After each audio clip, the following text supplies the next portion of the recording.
moving into the next game, Jacksonville at Indianapolis. T-Law is so fucking good. They ran a well-balanced offense. The run offense looked good. The offense can definitely be electric midseason. It already looked very fluid for like a week 1 team. Calvin Ridley's him. He's going to be a huge focus of the offense. You could tell very early on the connection between him and Trevor is very strong. The one thing I will say, though, is the Jags O-line could definitely struggle against like elite fronts. The Colts have a good front, but like nothing like insane, and they were getting pressure on Trevor. Kind of moving over to the Colts side. The Colts run game is non-existent. It's not existent. JT is a big factor and would definitely help with Anthony Richardson's progression. I don't think they know what they want to do back there. Indy's offensive line was okay. It wasn't anything great. It wasn't horrible. But I will say, if you watch this game, Anthony Richardson looked a lot more pro-ready than a lot of people would expect. He'll be a nightmare if he can get his accuracy right. Not to say it was anything crazy. It wasn't anything crazy, but if he can just really hone in on that accuracy, he's already going to be a stud in my opinion. But it was way better than I expected for a week 1 quarterback. The Colts as a team, not nearly as bad as I expected. If they had run game, this was probably a win. That's what's so crazy. Game. This was a close game. And then just the last point, the Colts D-line was creating good pressure. They did pretty well. The Colts, good week 1. Shane Steichen, hats off to you. Yeah, I was going to say, well, that's where I wanted to start is like, we got to give a shout out to Shane Steichen, right? Yeah. I mean, had his team way more ready than prepared. Or way more ready than prepared. What am I saying? You know what I'm trying to say. They had them way more prepared than everyone expected. On top of that, kind of one of the narratives was how ready is Anthony Richardson going to be, like you were saying. And I think we were more on the side of he's going to surprise a lot of people. Yeah. Very happy to see that's what obviously translated.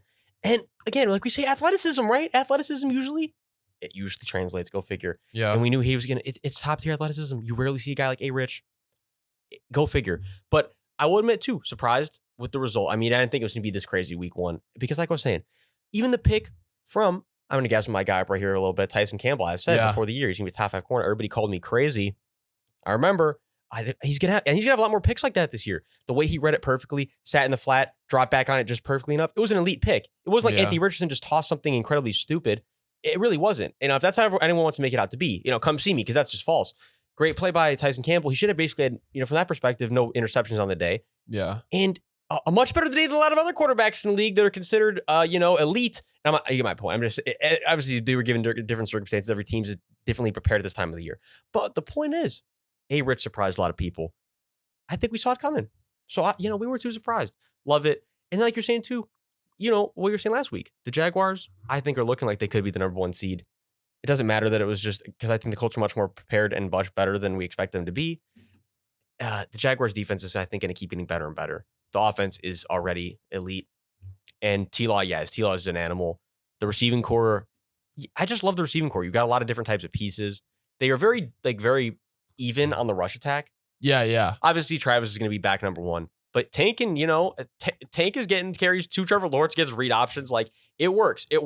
Another thing, my thing was too, I would say last thing on the Jags. Josh Allen, most underrated player of the week, right? Like 3 sacks. I don't really think I've heard anybody talk about Josh Allen. Clearly he's going to be, at this rate, competing for the sack title at the end of the year, balling out, ferocious, and I just got to give him his props. Got to give him his props. The only thing I was going to say, and I was going to let you go, is 4 receivers on Jacksonville had 5 receptions or more.